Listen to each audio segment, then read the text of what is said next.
This is A is for Adversity, a podcast about curating your life stories to connect more deeply with others. Some stories may have Christian undertones, and all stories will involve a realization or transformation of some sort. I'm your host, Jen Banks. This is episode S, Show, Don't Tell. I am so excited to share with you the stories from my live storytelling show last week. But before that, just a quick reminder that the sponsor for this month is Temple Flakes. The owners are offering 20% off your order using the code ADVERSITY. Take advantage of this for sure. Each Temple Flake is only $5, and with this code, you'll get $1 off. You can find out more about them by visiting their website, templeflakes.com, or on social media. I am so glad I was able to record these stories so I can share them with you. And I apologize because the quality of the audio is not super great, but it's pretty good. This episode is just a small sample of what it would be like to be there in person. If you enjoy this, please let me know and I'll see about coming to your city in Utah to do a live show. The next one I plan to do is in the spring, and I have a lot of family and friends in Springville, Utah, so I'm looking at doing it there. I didn't record any of the commentary that I used as the MC between each speaker, mostly to keep the episode pretty short. There are 5 storytellers. First will be Cody Glad, next Rayleigh Tarr, then Marcus Tarr, then me, Jen Banks, and finally McKay Hatch. Enjoy! So there I sat, my little 5-year-old hands gripping a crayon as hard as I could, scribbling furiously on the paper, trying to get my ideas down on the page. Finally, I looked at it. It was all done. So I walked over to my dad and I gave him the picture. I said, "How about this one?" He looked down at my picture of the jetpack and said, You might not want to have the fire going on the guy's legs. Other than that, it looks pretty good." I said, "Okay, I can fix this." Took it back from him and ran back to my room to fix my drawing. Ever since I was little, I always wanted to be an inventor. I thought that would be the coolest thing in the world, to just be able to dream something up and then make it. And you can make whatever you want. Make things that fly you to school instead of walking. Make things that turn off your lights so you don't have to get up to turn off your lights after you're done reading at night. Things like that. And I found out the perfect amount of time that it took for my dad to forget what I asked for. It was 10 minutes. So I would go up to my dad. "Hey, Dad, where are the extra sheets?" He'd say, "Oh, up in the linen closet." Wait 10 minutes. "Hey, Dad, where's the yarn?" "Oh, it's up in the craft cabinet." Then I'd wait 10 more minutes. Next. "Hey, Dad, where's the masking tape?" "It's up in the arts and crafts cabinet." Starting to get suspicious, so I waited 12 minutes. Next, I went over to him. "Hey, Dad, where's the ladder?" Now, I knew this one was going to be kind of a stretch, and it was. He looked at me and says, "Why do you need the ladder? You're 10 years old." And I said, "I just got to get up on the roof, do some stuff." And he looked at me and says, "Why are you getting up on the roof?" "Oh, I'm just going to jump off, Just made a parachute, got to test it out." He says, "Off the roof?" I said, "Yeah, well, it didn't work lower, so obviously I have to go higher." Yeah, he didn't let me jump off the roof, but that is what I love to do, just having an idea and then going and making it. And that was all sort of ruined. When I was 12 years old, I was a Boy Scout, and we were doing the Economics Merit Badge. And for the Economics Merit Badge, you had to plan out a lot of things in your life. One of the things they wanted you to plan out was what you want to do with your life. Now, I didn't know what I wanted to do because I was 12, but I liked making things. So I go to the Merit Badge, and the guy is asking around the other kids what they want to do, and he finally gets to me. He says, "Cody, what do you want to do when you grow up?" I said, "I'm going to be an inventor." Like, easiest thing in the world, obviously. And he looks at me with this stern expression on his face. He says, "Inventors don't exist. Choose something more realistic, and I want to hear about it next week." And I'm like, "Okay." That's naughty. So I don't remember what I told him. I remember I thought long and hard about it, and I told him something the next week, and he was happy with it, and I got the Merit Badge. But it sort of derailed my dreams. This was the thing that I always wanted to do, and now I couldn't do it. I mean, obviously they weren't real, so I had to pick something else. So I sort of went through junior high and high school not really knowing what I wanted to do. I tried a whole bunch of different things.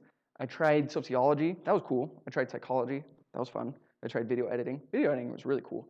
But like none of these things I really saw myself doing forever. So I kept studying, but didn't really pick up things like I should. I didn't really have the passion for any of those things. So one day I went to my guidance counselor and I said, hey, yeah, I just feel sort of like lost and without purpose. She was like, oh, all kids your age feel that, you're fine. And I'm like, no, this is different. Is there something that you can do to help me? I just need to know what I want to do. I can't figure it out. She said, yeah, sure. You can take an aptitude test. Now an aptitude test doesn't really tell you what you're going to do, but it tells you what you're good at doing. And so I decided like, okay, I got 100% staked on this. Like whatever it says to do, boom, I'm going to do it. It'll be fine. Like I didn't find anything else I loved, so if I wasn't going to love anything, I would just do what I'm good at. So I took the aptitude test, and I remember getting it back and looking down through the scores, and it rates each other in relative to one another, okay? So like it'll say, you're much better at this than this. I'm looking down on the scores, and I got even on everything. And I was like, this doesn't look great. So I went and met with my guidance counselor. She was all excited to tell me this. She's like, well, I got your scores back. Like, yeah, and? You can be whatever you want. I'm like, ugh. She was so excited to tell me I could be whatever. That's not what I wanted to hear. I just wanted, like, even if it said, like, dairy farmer, that's what you're going to be, I'd be like, cool, let's go milk some cows. But, like, that didn't happen. So I graduated high school, still not really knowing what I wanted to do, which is fine. I mean, lots of people do that. But I wanted to do something special. And I knew that just sort of floating along, I wouldn't really get to somewhere special. So I took a couple of tours of college. I decided I was going to go to college. And at one of the tours, there was a tour guide that asked me at the beginning what I wanted to major in. Now, I had this weird habit at the time. Whenever somebody asked me a question I didn't know, I would say, I don't know, magic. So like you're like, hey, how does a car work? You're like, I don't know, magic. How does an airplane fly up in the sky? You're like, I don't know, magic. Where do babies come from? You're like, I don't know, magic.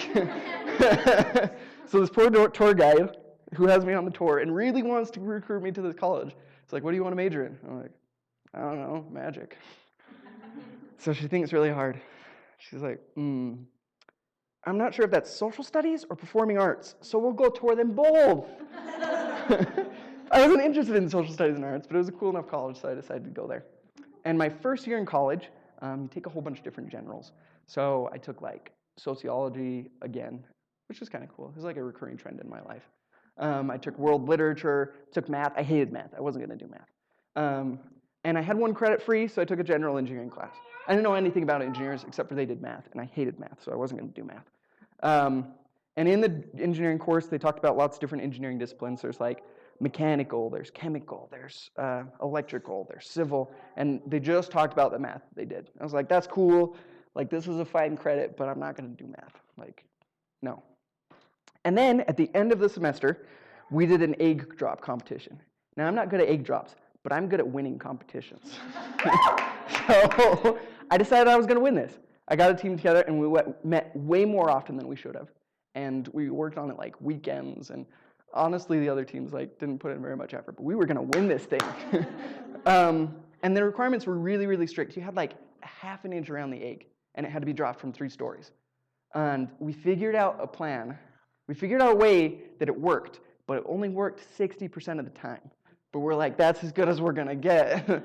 Let's ship it. So I still remember standing at the top of the roof, holding this thing and being like, I don't know if this is going to be 60 or 40%, but let's see what happens. So you just sort of throw it off the roof, and then it goes down, and it's kind of anticlimactic. It just goes, like, woo, let's go see what happens. So we're opening this thing back up, and there was a lot of layers. We'd get through all the layers, and our egg didn't crack. We were the only team in the whole class that it didn't crack. Now, our teacher was kind of upset about this. She was going to have this be a learning experience where it's like, well, you know, that's why you need to put in the work, and some things are kind of hard, so you got to work harder. But she was just like, well, that was kind of cool, so here's a prize or something. And that's where I realized, you know, engineering, although it has math, it isn't about math. It's about solving problems and making things to make the world a better place, which sounds a lot like inventing. So, I had to take a bunch of math, and it sucked. Math sucks. I still don't like math, and I do a lot of math every day. But it's fine because I found my dream. I could be an inventor. I could have these crazy ideas and go out and make them, and then have it be a real thing. That's awesome. I'm now currently involved in medical device engineering, and I love it because I'm able to make things that are helping make people better, make people happier, make people healthier. And it's awesome. It's been a long, bumpy road. Like, honestly, it wasn't easy. When I was going through school, like, once a semester, I would always have a breakdown and be like, I can't do this. I'm going to go be an art major. Like, painting is going to be so much easier than this, even though I can't paint. But, yeah, like, it was worth it. There's a saying that they have in video game development that's follow the fun. Like, if you have a plan, but you find something that's more fun, you're like, no, let's go with that. You sort of throw out your plan so that you can find the most fun thing. And I think that's an excellent strategy to have in life. Not to follow fun, because fun doesn't last, but to follow joy. Follow the things that bring you lasting happiness. Even when the road isn't easy. Even when you have to do math almost every day, worth it. And that's my story. Thank you, guys.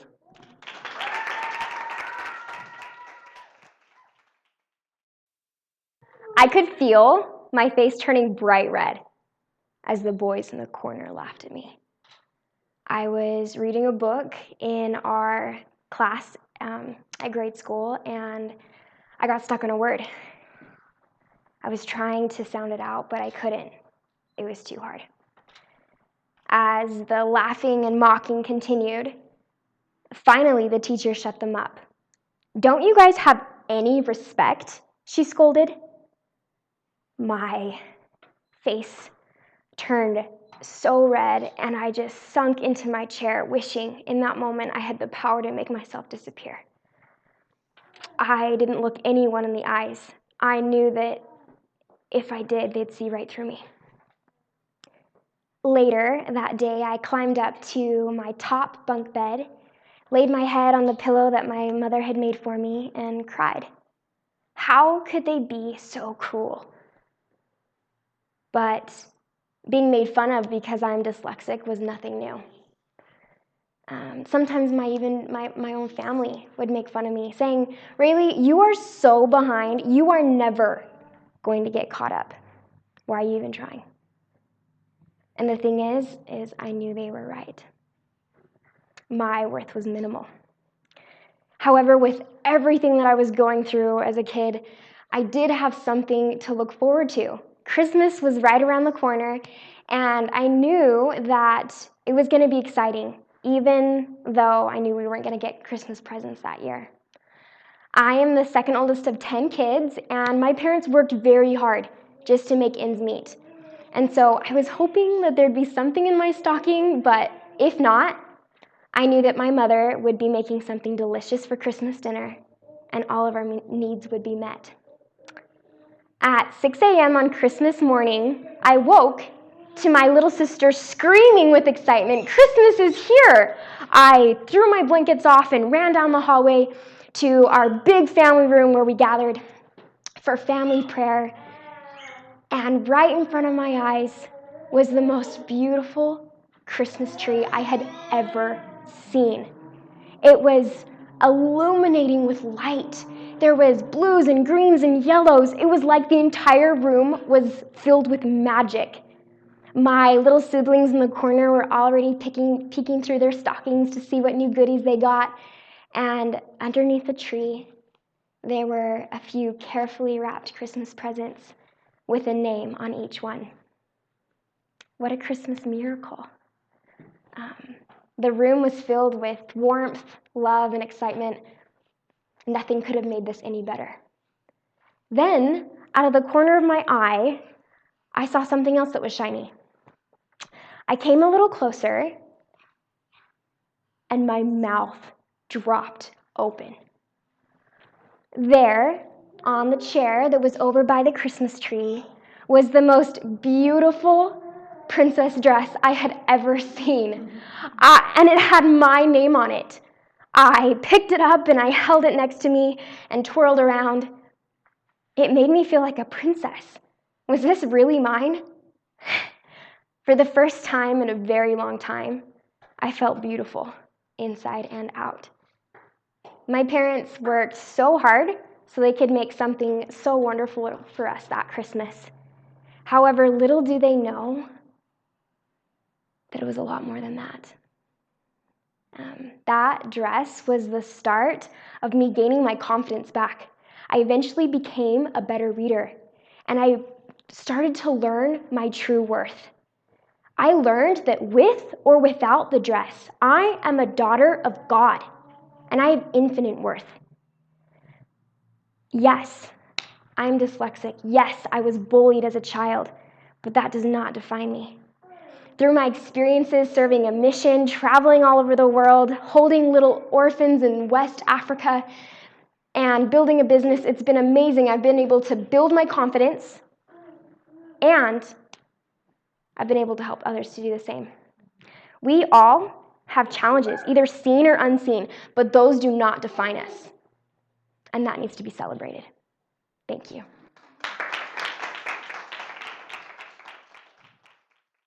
A couple of weeks ago, I was sitting in my living room at our desk, and I got a text from my mom, and it made my stomach do a somersault. A couple months prior, she had invited my wife and I to go to Disneyland with her and my family, and we were really excited because we were gone doing summer sales, and we hadn't seen them in months, and we thought this would be an awesome opportunity as we got home to reconnect, and I hadn't been in 10 years either. So super ecstatic. So we made all the arrangements. We got tickets, flights, hotels, and park reservations. So with COVID, now you need a ticket and a reservation for that day. So fast forward, here I am. This is the day before we're going to leave on our trip. And she texted me. The first text message was, "Hey, bud, just want to make sure you've downloaded the Disneyland app and linked your tickets." And I said, "Well, I didn't know I needed to download an app." Okay. So I download the app, and then the next text that she sent was the one. She said, "Just to make sure you guys have made park reservations, right?" And I was like, "Yeah, I thought we did that a couple months ago, sure." But now she's putting doubt in my mind, of course. So I have to go and hurry and log. So I log in, and the tickets are there. And I go and click current reservations, and there's nothing. This is the day before, remember. So frantically, jump on the website, park reservations, and there's none available. You have to get those far in advance, Okay, next step is customer support. Let's chat with them. Customer support, here's our situation. Is there anything you can do? And no, nothing. I even ask, is there any exceptions? Nope, no exceptions. Well, I finally break the news to my wife and to my mom, and we're disappointed. I'm really frustrated. I thought I had made them, but I guess something didn't work out. So then the deliberating starts happening. It's the day before. Tickets are non-refundable to Disneyland. It's too late to cancel the hotel. So we're like, do we just still go and explore California for a few days and kind of awkwardly have my family there and us just do our own thing? So we were debating whether going at all or just replanning the trip. So later that evening, get another text from my mom, and she says, "Hey, this is from one of my friends who's a Disneyland, avid Disneyland goer. Apparently there's a Facebook page, Disneyland Tips and Tricks." Okay, should have checked that. Someone had said on there, "Hey, our family was here, my brother's family was with us, and they didn't make park reservations, but they were able to let his family in because we had reservations." So we thought, well, let's try it. So we jump on the plane the next day. We're flying, and we get to California, and the next morning we get in, go with my family, and we're going to try this. So we get in line. If anyone's ever been, you have this big open area. To the right is Disneyland, left is California Adventure. We're going to start in California Adventure today. So we get there's about 20 lines that you can get in, and so we're standing there, and we're trying to find the shortest one, but we're also trying to look ahead to trying to find the nicest looking attendant at the booth that will hopefully have some mercy on us in our situation. So we're inching forward, and in our minds, we don't know if the next few minutes are going to turn into Disneyland with the family or our own California adventure. So we pick a line, and we look ahead, and there's this really nice old lady, white hair, very short. She's probably in her 70s. And I say, well, she's probably going to be really nice or really mean, because that's usually how old people are, one way or the other. So get up to the front of the line. We're strategizing. My family's going to go first, okay? So they can see that they're good, they have reservations, and then my wife and I are going to come next. So they get in fine, scan the barcode, red, no reservation. Did you make reservations? And I honestly had to say, yeah, I thought I did, okay? Because I did think that I did, okay? And she does a couple things. She can't figure it out. Okay, you guys step aside. We'll let other people get in. She calls over manager. So the manager walks up and does a couple things on her handheld device, and go through the same process. We don't have emails. We don't have anything like that. So she said, well, okay, here's what I'll do. She's filling for us a little bit. I can get you guys into the park today, but for the next 2 days that you have tickets, you're going to have to make reservations. Well, of course, they were full, so we were very grateful. Thank you so much. We have tickets for 3 days, and they're all full. Is there anything else you can do? We don't want to have these tickets go to waste. So she says, well, you can go talk to these people at the blue tent over there. They may be able to help you. Okay, this is where our anxiety is the most intense. So we go over to these tents, and they direct us into this building next door. It's called the Chamber of Commerce. Very fancy. There's this man in there, very professional looking behind his computer. One more time, hey, our family's here. We thought we had reservations. They're waiting for us. Is there anything you can do? And he doesn't really give us much. He hears our situation out and looks at his computer and just starts typing away. And we're waiting, and Rayleigh's there kind of trying to sweet talk him a little bit. Thank you so much for your help. I really appreciate it. And so we're waiting for a couple minutes, and at the end of a few minutes, he tells us to check our email, and I pull it up, and there are 3 reservations for the next 3 days in both parks. And I believe in the goodness of people, and I believe in the magic of Disney. And oftentimes I tend to focus on problems rather than solutions. And I know if we focus on solutions and work with people, when the system tells us no, we can often find a way, and people generally can help you to figure it out. Thank you.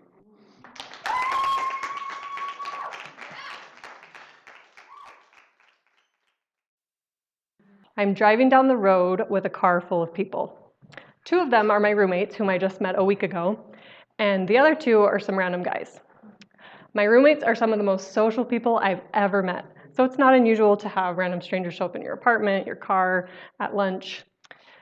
And we're driving to LeBeau's, a famous burger place in Logan, Utah, and I enter a construction zone, and all of a sudden from the back seat I hear, "Be careful, Finesse Doublé." In my head, I'm like, what? Finesse Doublé? Fines double? Who invited this kid?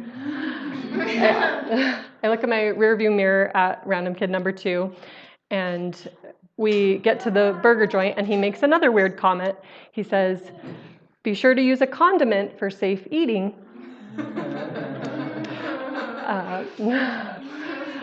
There's some witty wordplay going on here. And this kid's pretty weird. But they say that you made your lifelong friends in college, so maybe this guy will be one of them. I'm the most popular person. Not because I'm actually popular, but because I'm the one with the car. So we all get back into my car, and it's a white Geo Metro, and we are squoze in there like a pressurized can of biscuits. We get back to my apartment, and later that weekend, we have a game night. My roommates again invite the whole apartment complex, and we have a game night on a 2.5 lounge, and we call it that because it's in between the 2nd and the 3rd floor of the building. And this random kid is there again, but I'm just glad that I'm not alone with him because that would be awkward. There's all these other people around to talk to. A few weeks later, though, we are alone together. He and I walk home alone from campus together. And it's about a 15-minute walk back to my apartment. We walk up the stairs, and we've only been in my apartment for a few minutes when he turns to me and says, "Oh yeah, hey Jen, do you want to go on a date with me?" I say, "Okay, Jared, I'll go on a date with you." In my head, I'm thinking, really? We were just alone for 15 minutes. Couldn't he have asked me then? We walked past some empty tennis courts. Not a soul in sight. That would have been a great time. We walked past the Fine Arts Building. No one was around. We'd even talked about how we both liked music. That would have been a great time. And I don't know, even on the stairwell on the way back up to my apartment. Not a soul in sight. Would have been a great chance.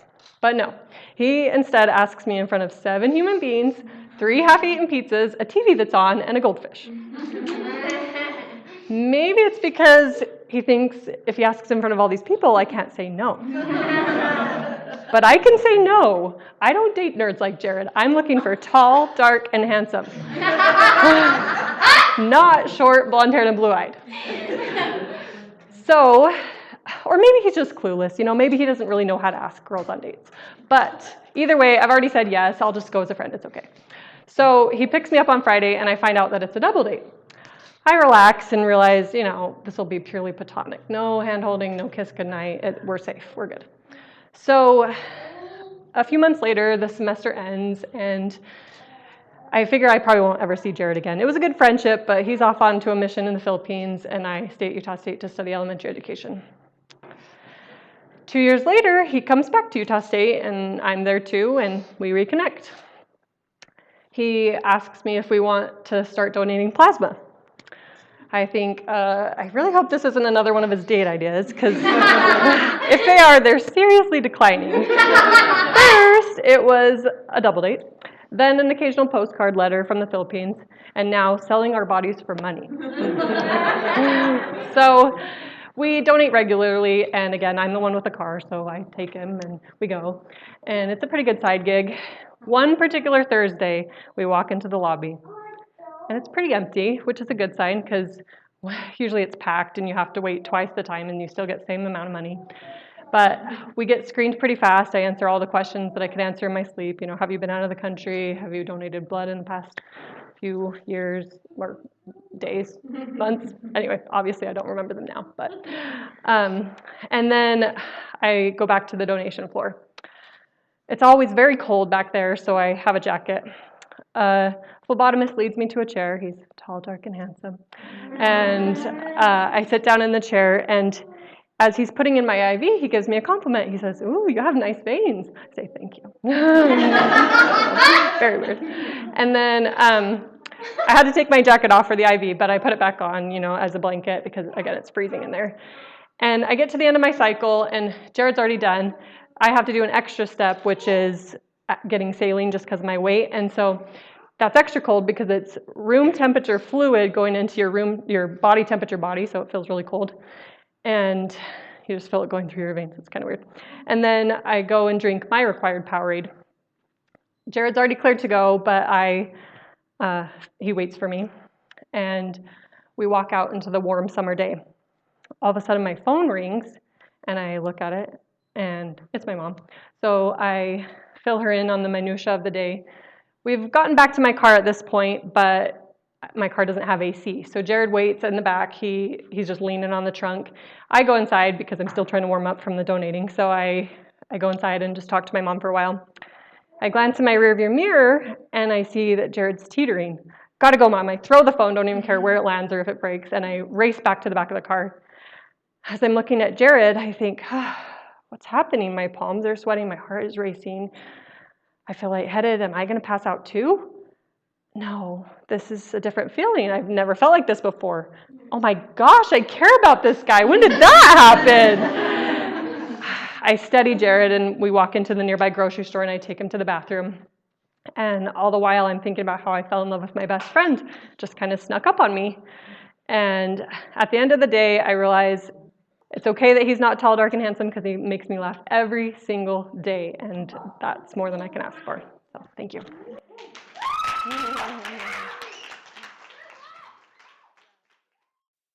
Can make a difference. This is something that I heard when I was a kid, and being young, I never thought that someone as seemingly insignificant as I was, that I can actually make a difference in people's lives. That the words that I said, the actions that I did actually would make a difference. I had a hard time just doing the dishes. I was the kid that would pay my siblings, $5 or $10. You gotta you don't want to do the dishes. If you have some money, pay them and get them to do it. And so how could I make a difference in the world? And lo and behold, I had an experience that ended up being really difficult, that ended up teaching me the very thing that my mom and dad would teach me, and that is that one person can make a difference, and that's what I learned. I grew up in Southern California, and in my transition from elementary to middle school, I noticed a big difference in the kind of language that people were using. I'll never forget the first day of middle school hearing the F word 50 times. Has anyone else had that experience in school, hearing the F word like it was the word the? And in elementary school, some of my kids that never said anything close to those kind of words started using the worst one. They just the F-bomb. Every other word was like the word the. And this really confused me. I was taught in my home that the words that you use are a reflection of your character and that they influence others as well. And so this was confusing to me. And so I tried to find a group of friends that weren't using language, and I ended up having a really difficult time for several months in middle school finding friends. So I went to my mom and I was like, what am I supposed to do? I don't have any friends, so I should probably just start swearing so I can just be friends with everyone and stuff. And she's like, no, that's probably not a good idea. She said, you either just got to keep, with the group that I was currently in, they were swearing a good amount. She's like, you either got to challenge them not to swear or find new friends. And so it took me several months to finally get enough courage to ask them not to swear around me, because I finally found a group. They liked soccer, they were into music, they were kind of into everything that I was into. And so I didn't want to ruin it. But one day in lunch, one of my friends finally swore again, and it just kind of came out. I was like, hey, the words that you're using, they really kind of bother me. Would you mind using something else, some other kind of words? And he paused for about 5 seconds. And of course, those pauses when you do something like that feel like an hour. And he said, yeah, I didn't even know it bothered you. Yeah, I'll try to watch the words that I use, no problem. Sigh of relief. I was like, this guy is a hero. And fast forward, sort of a tangent, but kind of connected to it. He came down from California just about a month ago, and we hung out for about a week. And that's the kind of friendship we've developed since then, and the kind of person he is. But after that experience had happened, I started hanging out with that group of friends. And then fast forward 2 years later, in the 8th grade, a couple of my friends in that group came back to me and they said, hey, McKay, I know you challenged us a couple of years not to swear. We actually have not only stopped swearing around you, we've stopped swearing in general. And I was like, oh, that's super cool. And then in passing, he's like, what'd be really funny is if we started like a no cussing club or something. And I was like, yeah, that would be. That would be really funny if we did that. And long story short, we went for it. We made flyers and passed it out to our 50 of our friends, and we had our first official no cussing club meeting. And what we did is we sat around for about an hour and we just didn't cuss, and that's it. I'm just kidding. No, we ended up talking about what we wanted to do and how we wanted to make a website, and maybe not only try to reach people in our city, but reach people worldwide. And so after creating the website and starting kind of our first official chapter of the club, we ended up getting people from all over the world that started signing up. And one of the biggest ideas that someone in the club had was to create a cuss-free week. So we kind of imitated a Red Ribbon Week, which is kind of drug awareness, and so we took that and we put it for language. So we had a whole week where we encouraged people to be more civil and not swear. And our city actually ended up giving us a proclamation for a cuss-free week. And as we got there, there was different news cameras that came in, and I was like, oh, I wonder what these guys are here for. This is kind of interesting. And so our club received the proclamation. On the way out, they tapped me and they're like, hey, are you the one that received the proclamation for your club? And I was like, yeah. They're like, we want to interview you. I'm like, okay, cool, man. Like, let's do this. I started no cussing club. I'll tell you about it. Yeah, I got you. And so he interviewed me, and a lot of other really neat experiences happened throughout that. But yeah, we started off with 50 members, and then we ended up growing to 50,000 worldwide within 3 or 4 years due to Cuss Free Week, and then brought up the Dr. Phil show and Tonight Show. And a lot of the reason why we even got on those shows was because there was a moment where we were receiving death threats and bomb threats, and a lot of crazy adversity for starting a no cussing club. It's so funny to me now as I'm older. I was 14 then, I'm 28 now, but as I look back even more, I'm like, really? Like, you were giving this kid death threats for starting? It's just really funny. And so I learned in the midst of all this that yes, that one person can make a difference. The words that we say truly do have an impact, not only on other people, but ourselves and even the world. And I'll leave it at that. Thank you.